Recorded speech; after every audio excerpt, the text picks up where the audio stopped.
Hello everyone. Last class में हमने one one elimination के बारे में पढ़ा था, राइट। और आज हम लोग स्टार्ट करने वाले हैं वन टू एलिमिनेशन। तो चलिए हेडिंग देते हैं, वन टू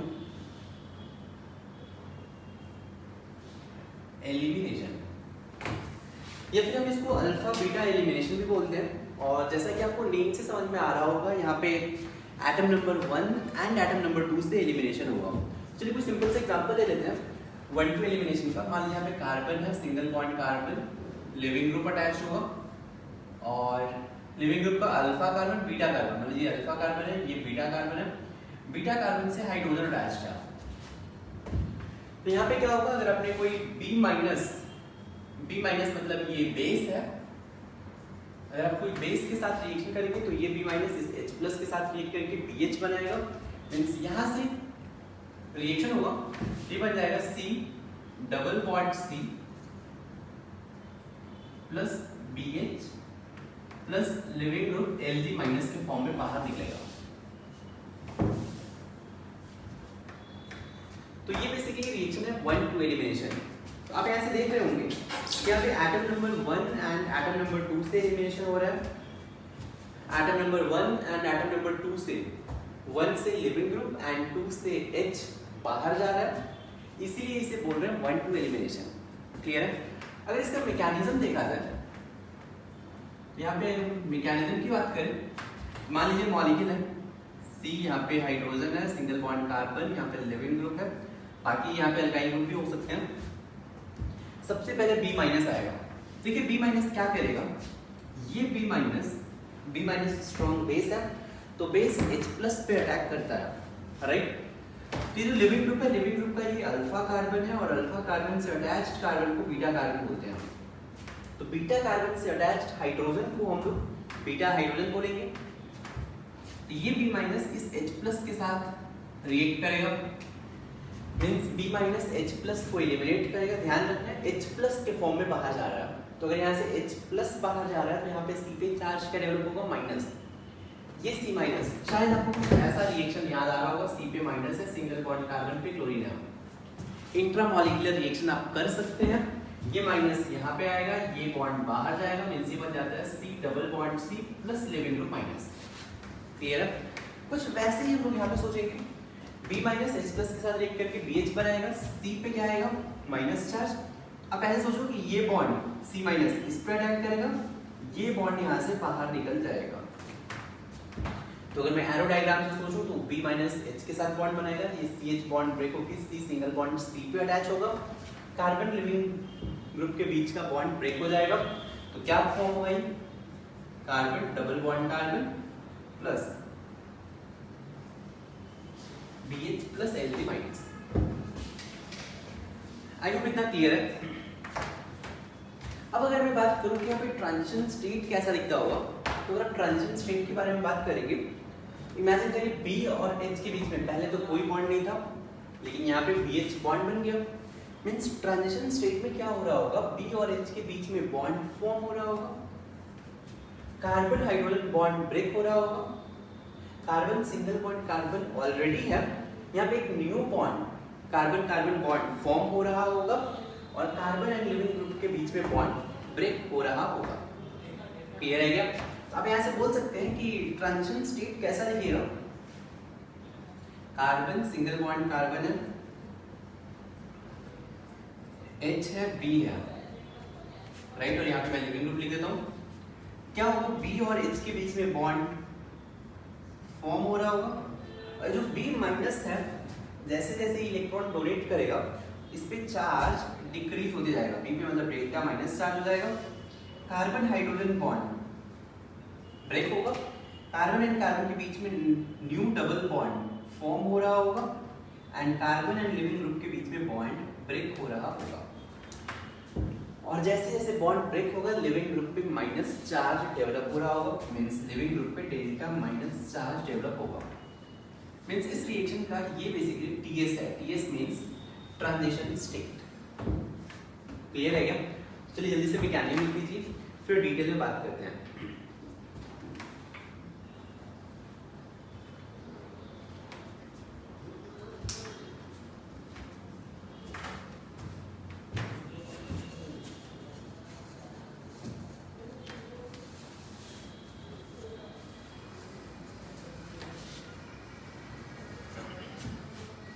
जब यहाँ पे अपन ये अपने ट्रांजिशन स्टेट देगा, थोड़ा सा ट्रांजिशन स्टेट को और विजुअलाइज करने का ट्राई करते हैं।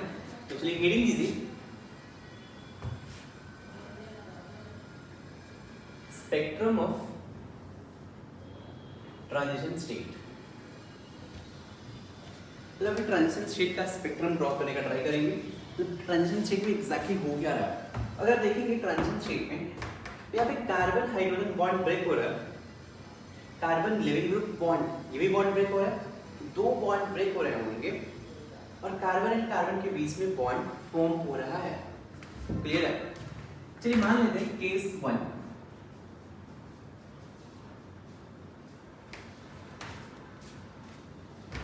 केस 1 ये है, लेट्स से कि यहाँ पे कार्बन है, मैं ट्रांजिशन स्टेट ड्रॉ कर रहा हूँ और लिविंग ग्रुप H B पे डेल्टा माइनस है, क्लियर? और लिविंग ग्रुप पे डेल्टा माइनस है, ये है यहाँ पे एक न्यू बॉन्ड फॉर्म हो रहा है। क्लियर है? कुछ ऐसा ही ट्रांजिशन स्टेट है। अब देखिए हो क्या रहा होगा, अगर आप थोड़ा सा इमेजिन करेंगे तो ये B माइनस इस H प्लस को अटैक कर रहा होगा, BH बॉन्ड तो चलो फॉर्म हो रहा है, ये कार्बन हाइड्रोजन बॉन्ड जैसे जैसे BH बॉन्ड फॉर्म होगा कार्बन हाइड्रोजन बॉन्ड ब्रेक होगा, राइट? तो अगर कार्बन हाइड्रोजन बॉन्ड ब्रेक होगा तो हाइड्रोजन पे डेल्टा प्लस आएगा, कार्बन पे क्या आएगा? माइनस आएगा, बिकॉज H प्लस के फॉर्म में बाहर जा रहा है तो कार्बन पे माइनस आएगा। फिर यहाँ पे क्या हो रहा होगा, कार्बन और लिविंग ग्रुप भी बॉन्ड ब्रेक हो रहे हैं। तो इमेजिन करिए क्या होगा, लिविंग ग्रुप अगर अपना इलेक्ट्रॉन साथ में लेके बाहर जा रहा है, means leaving group minus form हो रहा है, तो लिविंग ग्रुप पे डेल्टा माइनस और कार्बन पे डेल्टा प्लस फॉर्म हो रहा होगा। क्लियर है? मतलब अगर ये बॉन्ड ब्रेक होगा, ये बॉन्ड ब्रेक होगा H पे प्लस कार्बन पे माइनस, ये बॉन्ड ब्रेक हो रहा होगा तो लिविंग ग्रुप पे माइनस और कार्बन पे प्लस फॉर्म हो रहा होगा। तो इमेजिन करना। क्लियर है? चलिए मान लेते हैं वो क्या रहा होगा कि जैसे जैसे कार्बन पे माइनस फॉर्म हो रहा होगा, यहाँ पे कार्बन पे प्लस फॉर्म हो रहा है। तो आप सबको पता है एक C पे माइनस, सिंगल बॉन्ड C पे प्लस, तो ये माइनस इसको डोनेट करेगा और ये C डबल बॉन्ड C बन जाएगा। क्लियर है? लेकिन अब ये इमेजिन कर रहे हैं यार कि मान लीजिए ये जो कार्बन हाइड्रोजन बॉन्ड है इसको ब्रेक होने में लेट्स से टाइम T1 लग रहा है और लेट्स से इसको टाइम T2 लग रहा है, राइट? चलो मान लेते हैं केस 1 है मेरा कि let's say T2 is less than T1। अब सोचो क्या होगा, T2 is less than T1 का मतलब है ये बॉन्ड पहले ब्रेक हो जाएगा, ये बॉन्ड कार्बन लिविंग ग्रुप पहले ब्रेक हो गया, बाद में कार्बन हाइड्रोजन बॉन्ड ब्रेक होगा। तो अगर कार्बन लिविंग ग्रुप ये जो बॉन्ड है पहले ही ब्रेक हो गया तो लिविंग ग्रुप पे माइनस के फॉर्म में बाहर निकल गया, इस कार्बन पे चार्ज क्या डेवलप होगा, तो इस कार्बन पे चार्ज यहाँ पे डेल्टा प्लस डेवलप हो रहा होगा। समझा क्या? देखिए कार्बन हाइड्रोजन बॉन्ड ब्रेक होगा तो H पे प्लस C पे माइनस आएगा, लेकिन ये बहुत स्लो आ रहा है और ये बॉन्ड बहुत फास्ट ब्रेक हो गया तो प्लस चार्ज यहाँ पे ज्यादा होगा, right? Means T2 is less than T1। ये कब होगा, जब मान लीजिए गुड लिविंग ग्रुप है, राइट? तो अगर गुड लिविंग ग्रुप होगा तो फटाक से बाहर निकल जाएगा। क्लियर है? और आप बोल सकते हो यार ये भी B माइनस इजीली अटैक नहीं कर पा रहा है, बहुत ही स्लो बॉन्ड ब्रेक हो रहा है। मतलब गुड लिविंग ग्रुप और वीक बेस है, बेस स्ट्रॉन्ग नहीं है, स्ट्रॉन्ग बेस होता तो फटाक से ब्रेक कर लेता। तो गुड लिविंग ग्रुप और वीक बेस है तब तो ट्रांजिशन स्टेट में प्लस चार्ज डेवलप होगा। और हम बाद में देखेंगे इसी रिएक्शन को बेसिकली बोलते हैं इवन रिएक्शन। तो मैं जब पढ़ाऊंगा आपको इवन रिएक्शन तो बताऊंगा कि इवन रिएक्शन में प्लस चार्ज फॉर्म होता है। लेकिन अगर केस 2 देखा जाए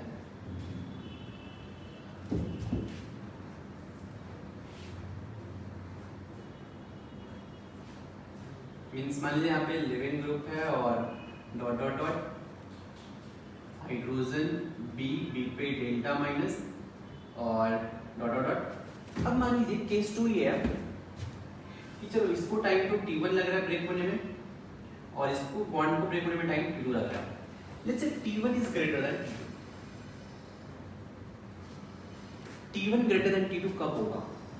अच्छा ये सेम ही हो गया, T1 is less than T2, same T2 is less than T1, second case T1 is less than T2। T1 is less than T2 का मतलब है ये कार्बन हाइड्रोजन बॉन्ड पहले ही ब्रेक हो जाए और ये कार्बन लिविंग ग्रुप ये बॉन्ड बाद में ब्रेक हो। मींस इस सिचुएशन में क्या होने वाला है, अगर स्ट्रॉन्ग बेस है फटाक से अटैक करेगा और लिविंग ग्रुप बैड है, बैड लिविंग ग्रुप है तो पहले बाहर नहीं जाएगा, बहुत स्लोली बाहर जाएगा। मींस ये केस कब राइज होगा, जब आपके पास बैड लिविंग ग्रुप है एंड रिलेटिवली स्ट्रॉन्ग बेस है। तो यहाँ पे T1 लेस देन T2 होगा और अगर ये बॉन्ड पहले ही ब्रेक हो गया तो यहाँ पे B माइनस H पे डेल्टा प्लस C पे चार्ज क्या आएगा, डेल्टा माइनस आएगा, क्योंकि ये पहले ही ब्रेक हो चुका है। आप इमेजिन करो कि B माइनस आया H, अभी ये ब्रेक हुआ ही नहीं और ये H प्लस को लेके बाहर निकल गया तो C पे माइनस फॉर्म हो गया। तो किसी भी एसिड है, मान लीजिए HCl है, HCl से अगर H प्लस हटा दो Cl माइनस बना दो तो अगर ये एसिड है तो इसको क्या बोलेंगे, कॉन्जुगेट बेस बोलेंगे। मींस यहाँ पे ट्रांजिशन स्टेट में कॉन्जुगेट बेस फॉर्म होगा, इसीलिए इस रिएक्शन को बोलते हैं E1CP, unimolecular elimination via conjugate base in and. पढ़ेंगे अपन ये भी डिटेल में। केस 3 होगा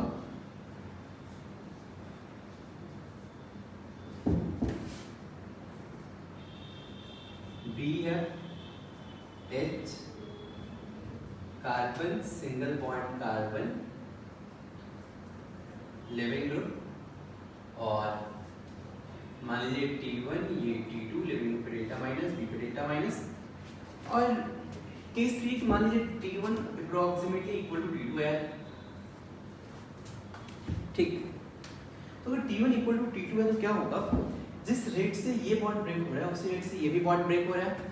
इट मींस यहाँ से H प्लस फॉर्म हो रहा होगा, यहाँ पे C पे डेल्टा माइनस फॉर्म हो रहा होगा, लेकिन जिस रेट से डेल्टा माइनस फॉर्म हो रहा है उसी रेट से यहाँ पे भी लिविंग ग्रुप माइनस के फॉर्म में बाहर जाएगा, C पे प्लस आएगा। मींस इस कार्बन पे माइनस और इस कार्बन पे प्लस सेम मैग्नीट्यूड से फॉर्म हो रहा है। तो अगर एक C पे माइनस है और दूसरे C पे प्लस है, सेम मैग्नीट्यूड है, तो जैसे जैसे माइनस प्लस फॉर्म होते जाएगा ये बेसिकली इंटरैक्ट करके डबल बॉन्ड बनाते जाएंगे।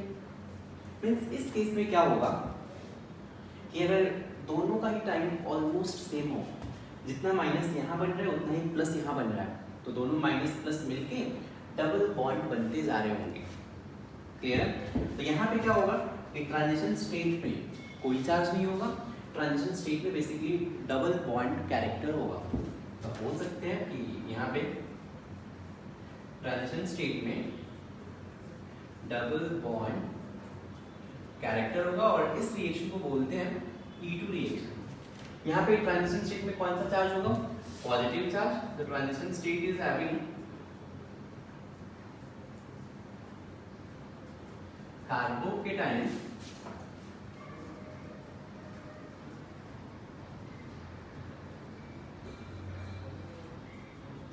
Like character. यहाँ पे ट्रांजिशन स्टेट में डेल्टा माइनस फॉर्म हो रहा है, यहाँ पे transition state is having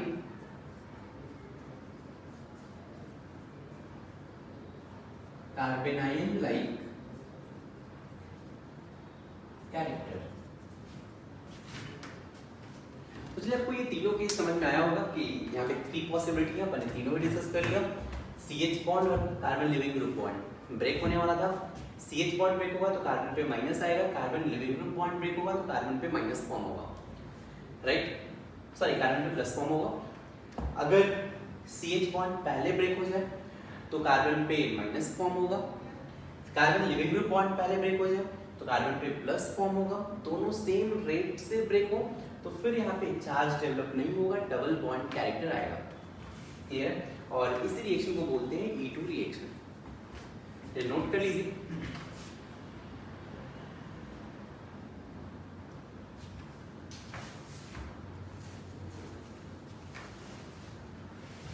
basically 1-2 elimination में यही 3 रिएक्शन मेरे को पढ़ने हैं, E1, E2 एंड E1CB। चलिए हेडिंग देते हैं E2 reaction.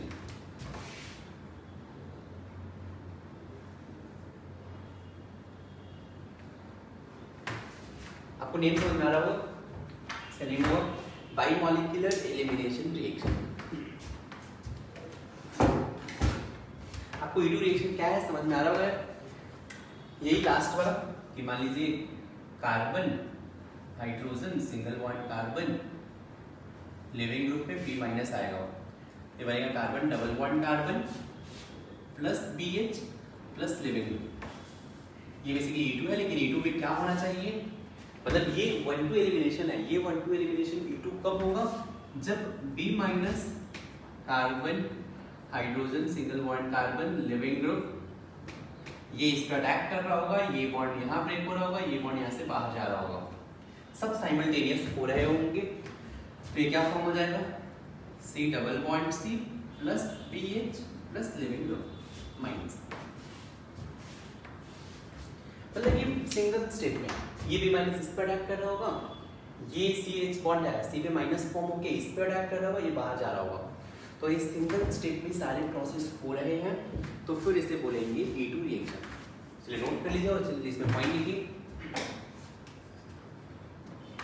This reaction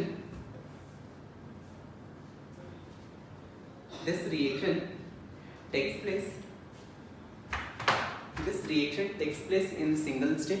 Note में first point, this reaction takes place in single step. This reaction takes place in single step. First point. Second point. अब यार यहाँ पे सिंगल स्टेप रिएक्शन है तो कोई भी इंटरमीडिएट नहीं होगा, सिर्फ और सिर्फ ट्रांजिशन स्टेट होगा। वन स्टेप रिएक्शन में सिर्फ वन ट्रांजिशन स्टेट होता है। तो सेकेंड पॉइंट लिखिए कि this reaction takes place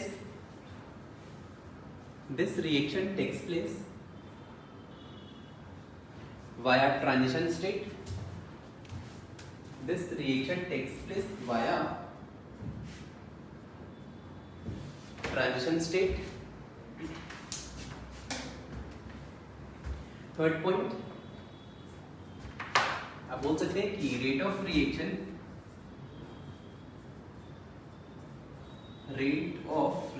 is directly proportional to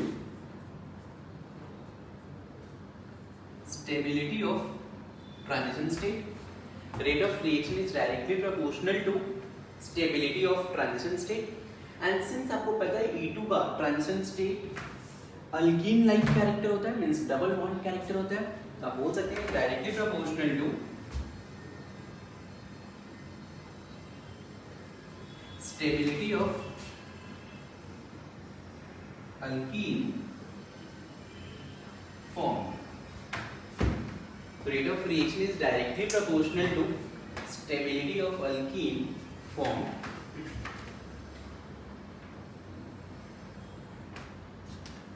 हो गया.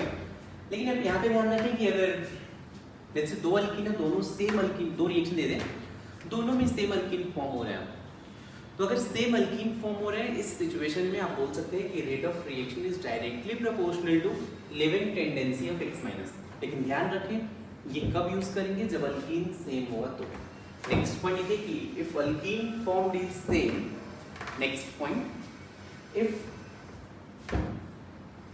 if alkene formed is same, then rate of reaction is directly proportional to living group tendency. Then rate of reaction is directly proportional to living group tendency.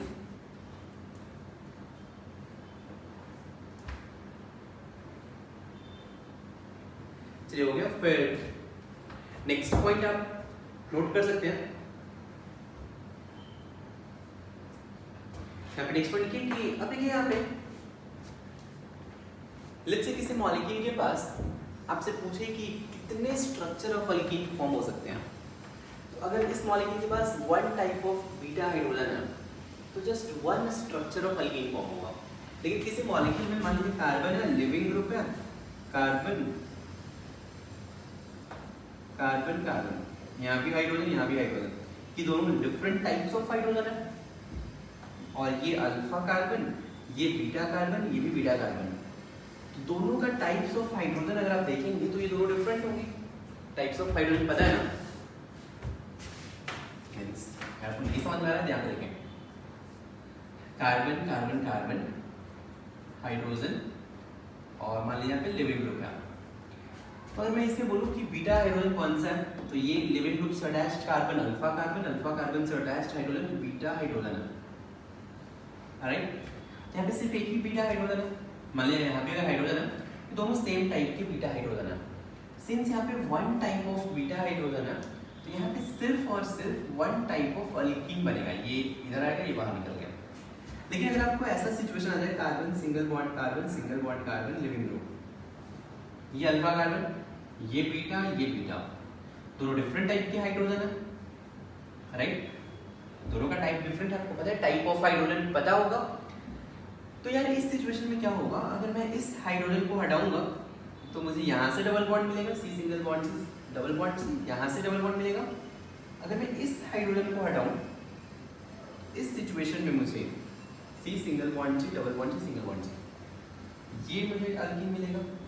तो आप बोल सकते हैं कितने structure of alkyne मिलेंगे, तो कितने टाइप्स ऑफ बीटा हाइड्रोजन है, जितने टाइप्स ऑफ बीटा हाइड्रोजन हैं उतने टाइप्स ऑफ अल्कीन बनेगा। क्लियर है? ये नोट करिए,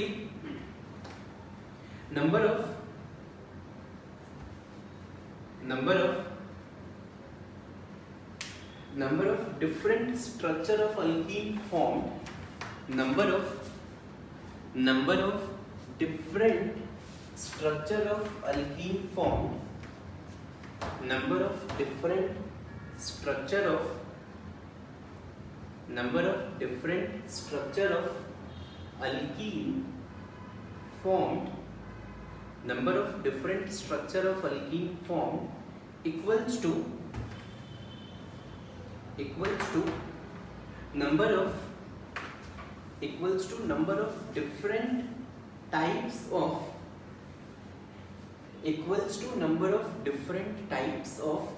beta hydrogen equals to number of different types of beta hydrogen, beta alpha beta, number of different types of beta hydrogen present in the molecule.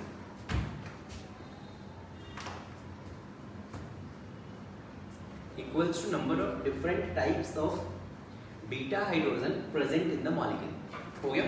अब देखिए इस situation में अगर दो अल्कीन फॉर्म हो रहे हैं, वैसे मैं एग्जांपल दूंगा, ये टेंशन मत लेना, तो मत लिखो तो भी चलेगा, बहुत सारे एग्जांपल लिखने वाले हैं।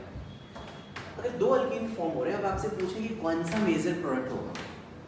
राइट, तो मेजर प्रोडक्ट के लिए फिर से हमारा रूल वही रहेगा, जो भी मोस्ट स्टेबल अल्कीन है वो बेसिकली मेजर प्रोडक्ट होगा। तो नेक्स्ट पॉइंट लिखेंगे, if more than one alkene is formed, if more than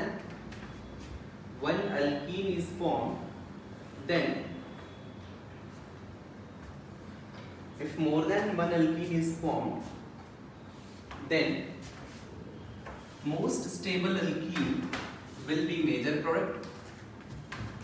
Then most stable alkene will be major product, and it is called आपको पता है सेटजेफ alkyne, and it is called सेटजेफ alkyne. हो गया?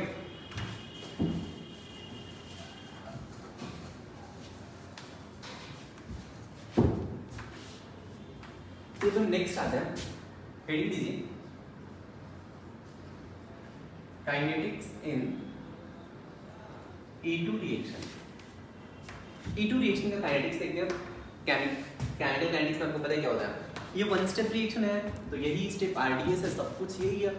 तो आप बोल सकते हैं कि रेट इक्वल्स टू, या rate is proportional to concentration of substrate.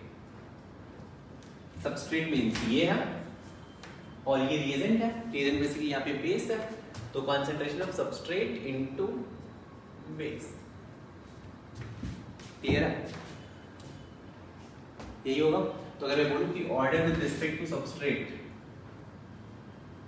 Order with respect to substrate will be 1, order with respect to base will be 1, overall order 1 plus 1 2।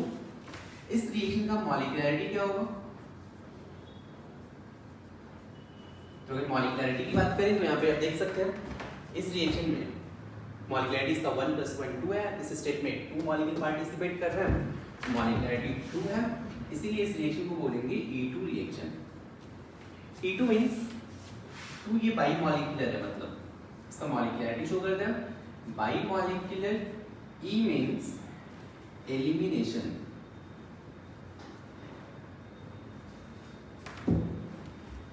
चलिए अगर मैं रेट और सबस्ट्रेट में ग्राफ प्लॉट करूं तो कोई भी बता सकता है। यहाँ पे कॉन्सेंट्रेशन ऑफ सबस्ट्रेट और यहाँ पे रेट में ग्राफ प्लॉट किया जाए तो ये स्ट्रेट लाइन होगा, राइट। सिमिलरली अगर मैं rate and concentration of base में अगर ग्राफ प्लॉट करूं, concentration of base and rate में ग्राफ प्लॉट करूं तो ये भी क्या होगा? स्ट्रेट लाइन होगा, क्लियर है?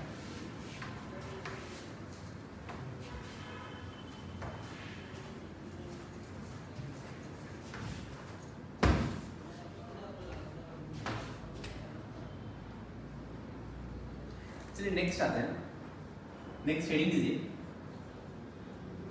Kinetic isotopic effect.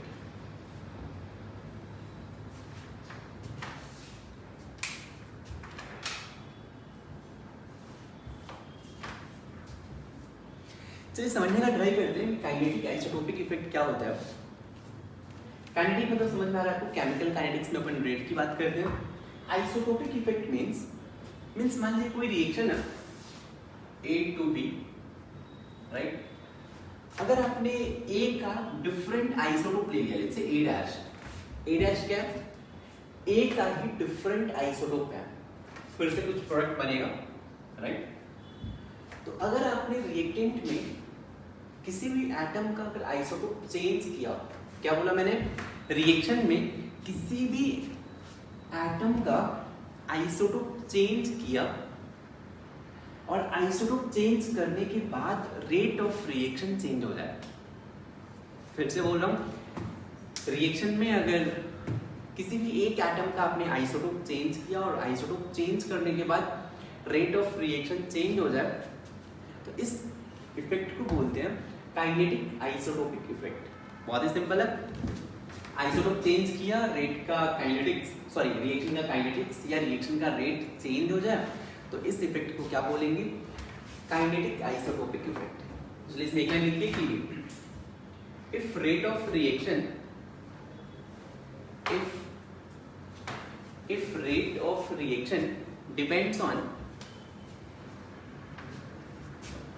if rate of reaction depends on isotope of element, if rate of reaction depends on isotope of element, then this is called kinetic isotopic effect. Then this is known as kinetic isotopic effect. पहले आपको kinetic isotopic effect क्या होता है ये समझ में आया। Reaction में अगर मैं आइसोटोप चेंज करूं, रिएक्शन का काइनेटिक्स चेंज हो जाए तो इसे बोलेंगे काइनेटिक आइसोटोपिक इफेक्ट। अब होता क्या है, अगर मैं E2 रिएक्शन में बात करूं, ठीक, E2 रिएक्शन कुछ ऐसा होता है, हाइड्रोजन है, B माइनस आएगा, ये बॉन्ड ब्रेक करेगा और ये बाहर जाएगा, means C double bond C plus BH plus leaving group minus, यही है। आप देख रहे हैं जो स्टेप है ये बेसिकली सिंगल स्टेप रिएक्शन है। सिंगल स्टेप रिएक्शन मतलब यही स्टेप RDS भी बोल सकते हो आप। तो इस स्टेप में कार्बन हाइड्रोजन बॉन्ड ब्रेक हो रहा है, बेसिकली आप बोल सकते हो वन स्टेप है, और ये बेसिकली आरडीएस भी बोल सकते हो इसी स्टेप को, राइट? यही स्टेप सब कुछ है। तो इस स्टेप में कार्बन हाइड्रोजन बॉन्ड ब्रेक हो रहा है। अगर मैं मान लो कार्बन हाइड्रोजन की जगह पे कार्बन ड्यूटेरियम ले लूं, एक बार यहाँ पे हाइड्रोजन, दूसरी बार अगर मैं ड्यूटेरियम ले लूं, आपको पता है bond energy carbon hydrogen and carbon deuterium में किसका ज्यादा है? कार्बन ड्यूटेरियम का बॉन्ड एनर्जी ज्यादा होगा, राइट? बॉन्ड एनर्जी इज, याद रखो, नहीं पता है तो bond energy is directly proportional to isotopic mass होता है। जिस आइसोटोप का मास ज्यादा है उसका बॉन्ड एनर्जी ज्यादा होता है। तो कार्बन ड्यूटेरियम का बॉन्ड एनर्जी ज्यादा होगा। अगर कार्बन ड्यूटेरियम का बॉन्ड एनर्जी ज्यादा है तो अगर यहाँ पे ड्यूटेरियम होता तो ये बॉन्ड ब्रेक ही नहीं होगा इजीली। अगर ये बॉन्ड इजीली ब्रेक नहीं होगा तो रिएक्शन का रेट कम हो जाएगा। तो आप बोल सकते हैं कि E2 रिएक्शन में kinetic isotopic effect of hydrogen आपको मिलेगा, राइट? अगर आप हाइड्रोजन का आइसोटोप चेंज करेंगे तो रेट ऑफ रिएक्शन चेंज होगा। तो आप लिख लीजिए पॉइंट कि kinetic isotopic effect of hydrogen, kinetic isotopic effect of hydrogen, kinetic isotopic effect of hydrogen is found in, kinetic isotopic effect of hydrogen is found in E2 reaction. Kinetic isotopic effect of hydrogen is found in E2 reaction. E2 reaction because carbon hydrogen bond, because carbon hydrogen bond is broken in, because carbon hydrogen bond is broken in RDS.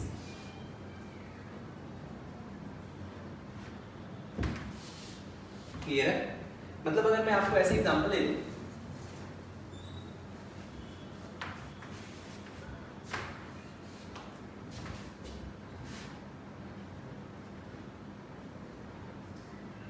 pH CH2 CH2X, pH CD2 CH2X, alcoholic KOH, यहाँ भी alcoholic KOH। एक alcoholic KOH means KOH को अपने alcohol में ROH में डाल दिया, ठीक? मीडियम यहाँ पे क्या है? अल्कोहल है। एक्वस KOH मतलब KOH को अपने एक्वस मीडियम मतलब वाटर में डाला है। अल्कोहलिक KOH मीन्स KOH को आपने किस में डाला है? अल्कोहल में, ठीक? अल्कोहलिक KOH का मतलब होता है, बस एक लाइन, ये स्ट्रॉन्ग बेस होता है। स्ट्रॉन्ग बेस है तो बेस एलिमिनेशन करेगा। तो अब ये रिएक्शन अगर सोचा जाए, चलो आपको भी रिएक्शन उतना सोचना नहीं, मैं बता दूं आपको कि अल्कोहलिक KOH में बेस है, ये लिविंग ग्रुप है, अल्फा बीटा ये है कार्बन, तो हाइड्रोजन बाहर जाएगा, राइट? फिर ये इधर आया, ये ग्रुप बाहर गया, means product will be PH single bond CH double bond CH2। ये प्रोडक्ट है, आप अभी नहीं लिखे तो भी चलेगा।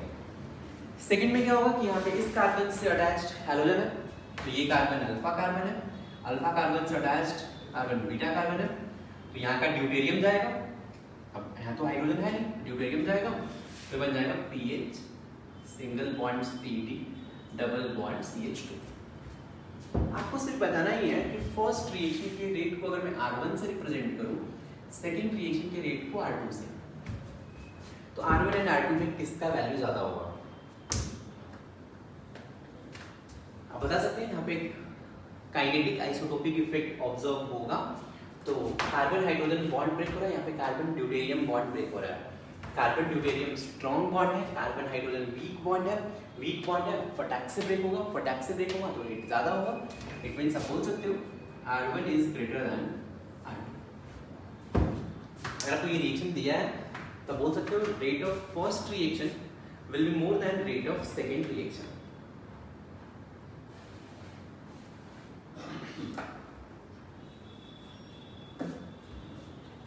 ये तो था काइनेटिक आइसोटोपिक इफेक्ट। नेक्स्ट बात कर लेते हैं हम stereochemistry.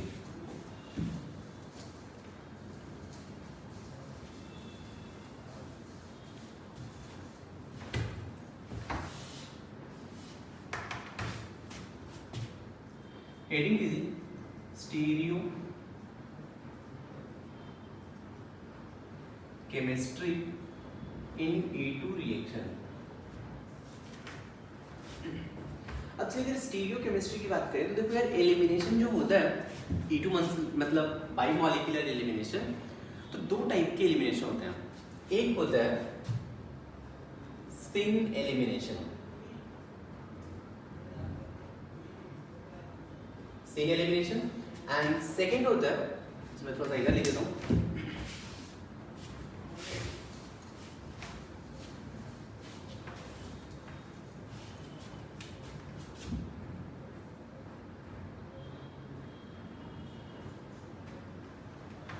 first is sin elimination and second is anti elimination।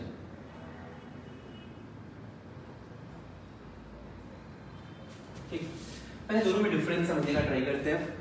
sin elimination क्या होता है, एंटी एलिमिनेशन क्या होता है। चलिए मैं एक काम करता हूँ, सॉवर्स फॉर्म ले लेता हूँ, सिंपल रहेगा समझने के लिए।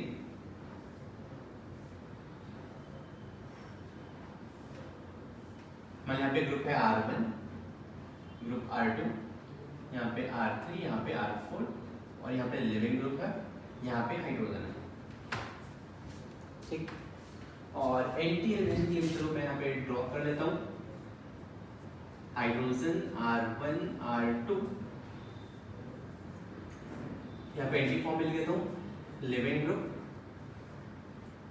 R3 R4। ये थोड़ा पार्ट समझने का ट्राई करना। सॉवर्स फॉर्म मैंने लिखा है, तो तमीज से लिख देते हैं सॉवर्स फॉर्म। थोड़ा सा एंगल पे होता है, लिविंग ग्रुप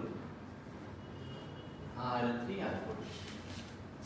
चलिए यहाँ पे समझते हैं कि इस रिएक्शन में क्या होगा। देखिए लिविंग ग्रुप है, लिविंग ग्रुप जिस कार्बन से अटैच्ड है उसे अल्फा कार्बन बोलेंगे, अल्फा कार्बन से अटैच्ड हाइड्रोजन को बोलेंगे, सॉरी अल्फा कार्बन से अटैच्ड कार्बन को बीटा कार्बन बोलेंगे। बीटा कार्बन से अटैच्ड हाइड्रोजन है, बीटा हाइड्रोजन है। तो अब यहाँ पे क्या होगा, अगर एलिमिनेशन की बात करें, आपको पता है एलिमिनेशन में बीटा हाइड्रोजन बाहर जाएगा और साथ में लिविंग ग्रुप बाहर जाता है। तो यहाँ पे क्या होगा, मान लीजिए B माइनस आएगा, तो ये B माइनस इस हाइड्रोजन पे अटैक करेगा, BH बनेगा, ये BH बॉन्ड ब्रेक होगा और ये यहाँ से बाहर जाएगा। तो यहाँ पे final product will be C double bond C बन जाएगा, C डबल बॉन्ड C। लिखना कैसे आपको, ये R1 और ये R3, देखिए ये जो R1 कार्बन बॉन्ड दिख रहा है, इसके साइड में कार्बन R3 बॉन्ड है, दिख रहा है। तो अगर आप ऊपर R1 लिख रहे हैं, नीचे R2 लिख रहे हैं, कार्बन से अटैच्ड R1 R2 है, तो R1 के साइड में आप R3 रखेंगे, R1 ऊपर है, आप R3 यहाँ पे R4 लिख दो, plus BH plus Lg minus. Clear है। लेकिन इस रिएक्शन में हुआ क्या, ये जो BH बॉन्ड है और ये कार्बन लिविंग ग्रुप बॉन्ड है, दोनों बॉन्ड सेम साइड से एलिमिनेट हो रहे हैं। तो अगर ये दोनों ही ग्रुप सेम साइड से एलिमिनेट हो रहे हैं तो इन्हें बोलेंगे सिन एलिमिनेशन। क्लियर है। लेकिन इस सिचुएशन में आप देखेंगे लिविंग ग्रुप से attached carbon alpha carbon, alpha carbon से अटैच्ड कार्बन बीटा कार्बन और बीटा कार्बन से attached hydrogen is beta hydrogen. Clear है। अब अगर मैं यहाँ पे कोई बेस लूं B माइनस, ये B माइनस इस पे अटैक करेगा, BH बनाएगा, ये बॉन्ड इधर जाएगा और ये बॉन्ड बाहर निकल जाएगा। तो इस केस में प्रोडक्ट क्या होगा, अब देखिए कैसे लिखना है आपको। ये जो R1 है, ठीक, आप इसको कुछ मत करो, ये R1 जो बॉन्ड दिख रहा है, मतलब मैं इसको ऐसे लिखूं, कार्बन डबल बॉन्ड कार्बन, एक साइड R1 लिख दो और दूसरे साइड R2 लिख दो। क्लियर है। आप इसको ऐसे इमेजिन करो, ठीक, इस बॉन्ड को कि R1 था R2 था, यहाँ पे डबल बॉन्ड है, ठीक है। अब इसे एकदम फ्लैट इमेजिन करो। फ्लैट मतलब आप ऐसे समझो कि इन दोनों बॉन्ड को मैं ऐसे स्ट्रेच कर दूं, तो ये जो R1 है इसके साइड में ये R3 रहेगा। मतलब अगर आप देखेंगे तो मैं स्ट्रक्चर ड्रॉ करूं, मान लीजिए कि ये R1 है,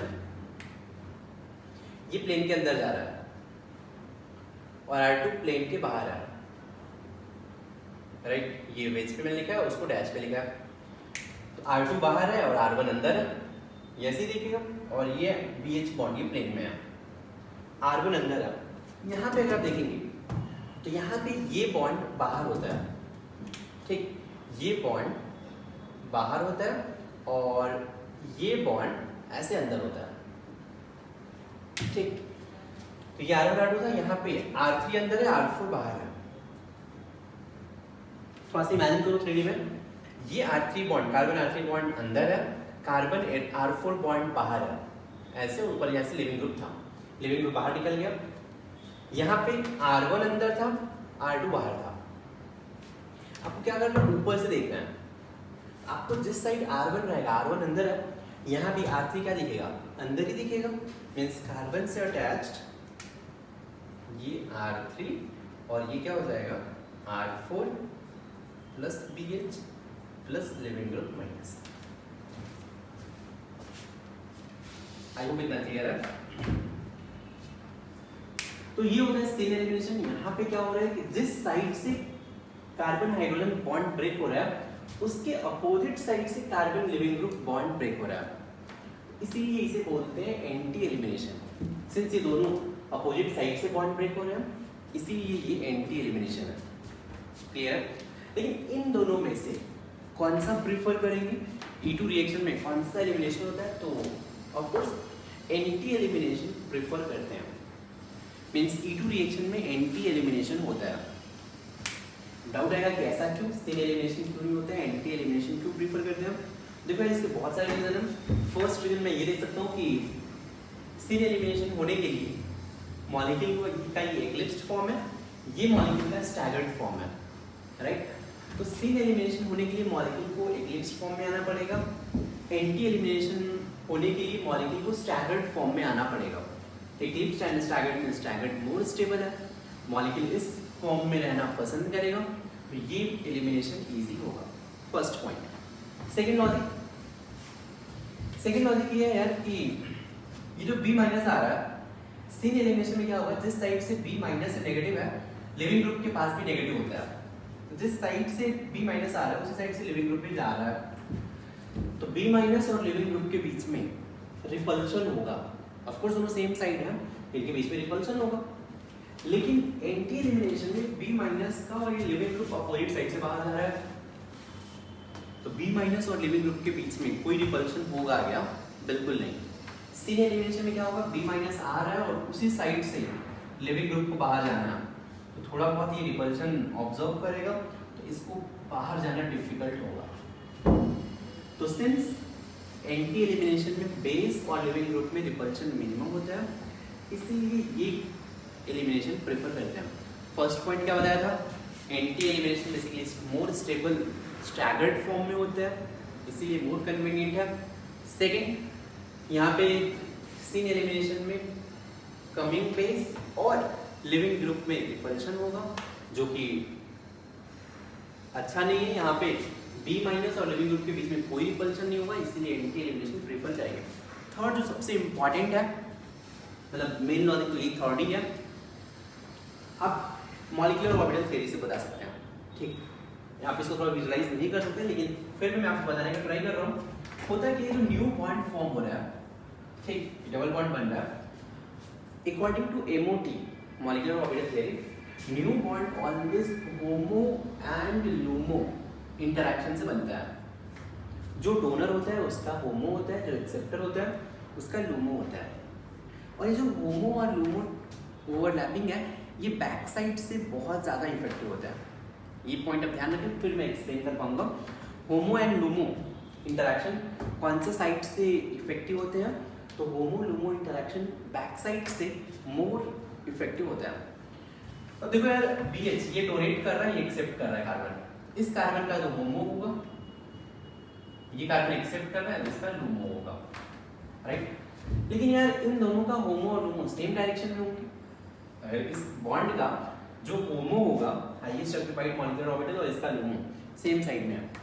लेकिन यहाँ पे जो ओवरलैपिंग हो रहा है, कि बैक साइड से हो रहा है।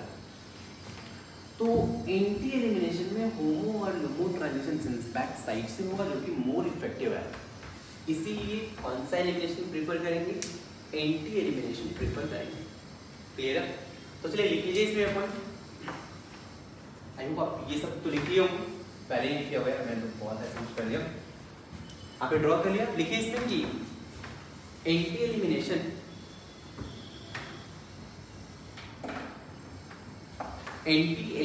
is preferred over sin elimination. Anti elimination is preferred over sin elimination. Anti elimination is preferred over sin elimination. और इसका रीजन क्या है? चलिए रीजन लिख लीजिए। मैं 3 नजर बताया, तीनों लिख लेते हैं। रीजन लिखिए। Reason, first reason, anti elimination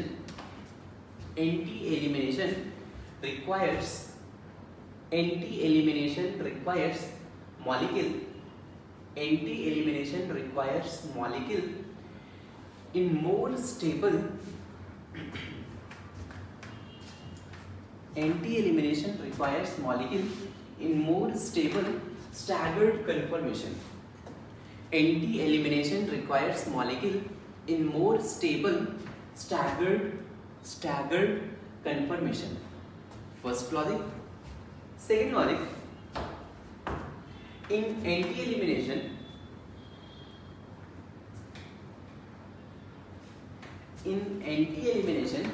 there is less repulsion. In anti elimination there is less repulsion between base and leaving group. There is less repulsion between base and leaving group. In anti elimination there is less repulsion between base and leaving group. Third logic, लिखिए इसमें third logic की new C double bond C bond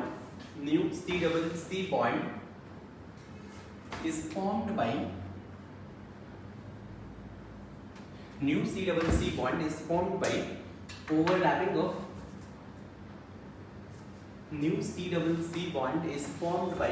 overlapping of homo and LUMO orbital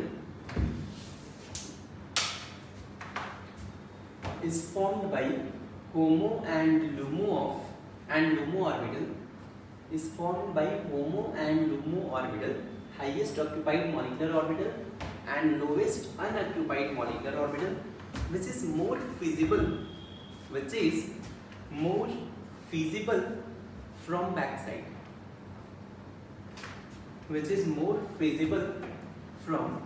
backside.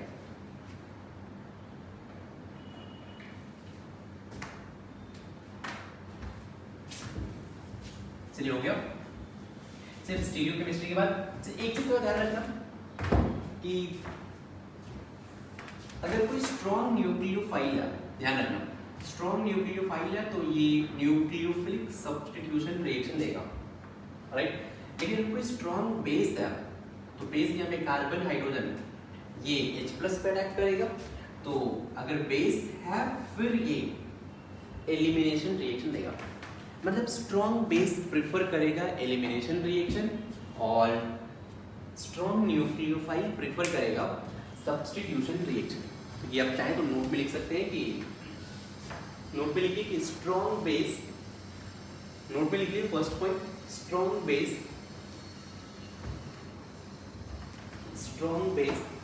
prefers elimination. Strong base prefers elimination.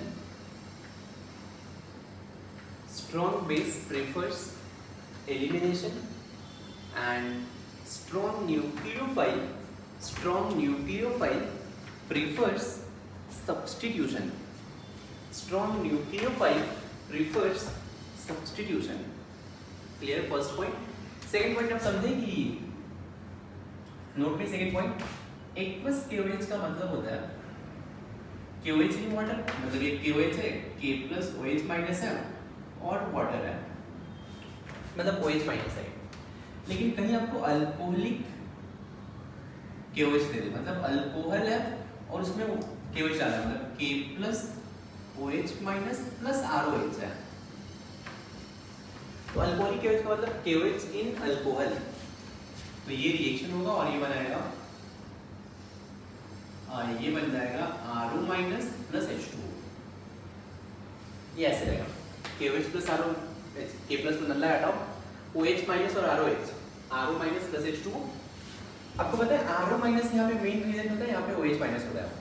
RO minus और OH minus में RO minus strong base होता है, strong base है, इसीलिए aqueous KOH और alcoholic KOH में क्या difference है, अल्कोहलिक KOH स्ट्रॉन्ग बेस होता है।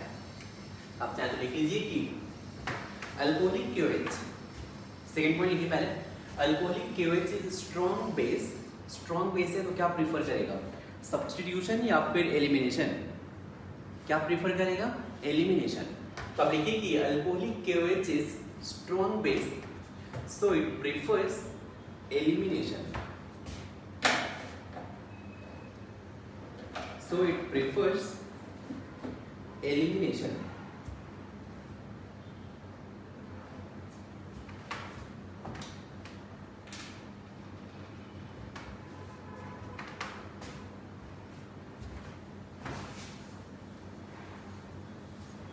चलिए कुछ एग्जांपल देखते हैं एलिमिनेशन रिएक्शन के।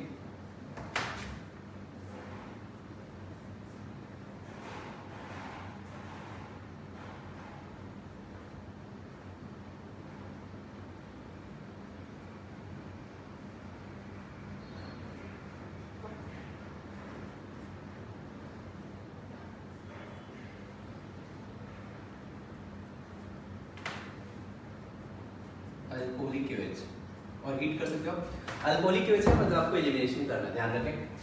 फर्स्ट एग्जांपल,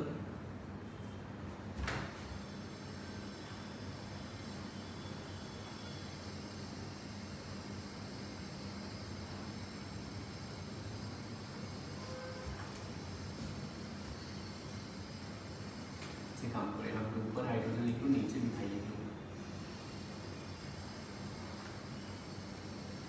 ऊपर मिथाइल नीचे हाइड्रोजन,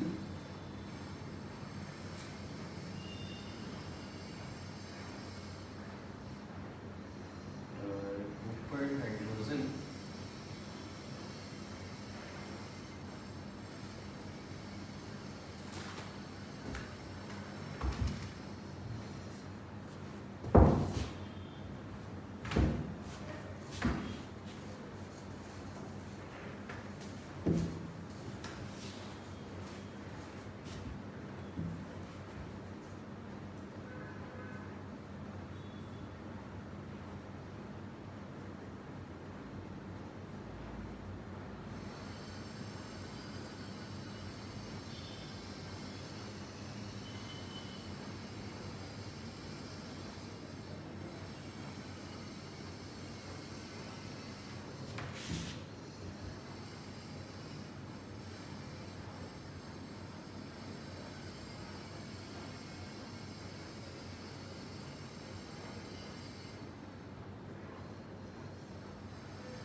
चलिए ट्राई करें।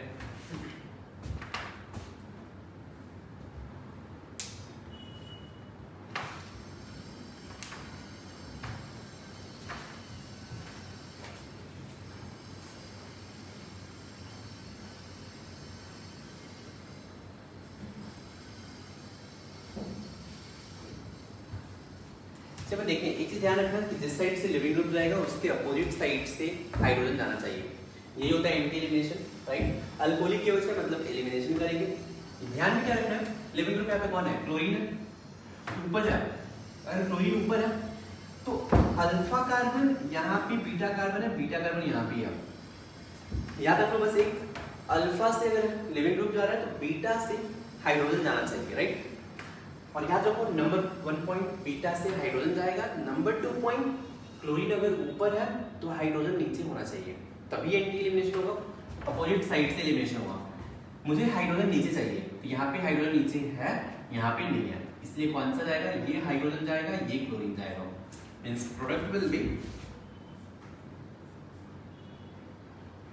मतलब यहाँ पे डबल बॉन्ड हो जाएगा, यहाँ पे मिथाइल, और ये हाइड्रोजन और मिथाइल आज इट रहेगा। नहीं चमका होगा, फिर से चमका लो। सेकंड एग्जांपल देखिए, अल्कोहलिक के वजह और हीट है, मतलब ये एलिमिनेशन होगा, ऑलराइट। क्लोरीन ऊपर है तो ये अल्फा कार्बन से अटैच है, अल्फा के बाद ये बीटा कार्बन ये है और बीटा कार्बन ये है। अगर क्लोरीन ऊपर है तो अब हाइड्रोजन कहाँ होना चाहिए, नीचे होना चाहिए। ध्यान रखो लिविंग ग्रुप से बीटा प्लेस पे आप हाइड्रोजन को एलिमिनेट करें और वो हाइड्रोजन एंटी पोजीशन पे होना चाहिए। एंटी मींस अपोजिट साइड होना चाहिए। क्लोरीन अगर ऊपर है तो हाइड्रोजन नीचे होना चाहिए। यहाँ पे हाइड्रोजन नीचे है, ये हाइड्रोजन नीचे नहीं है, इसलिए ये दोनों बाहर जाएंगे।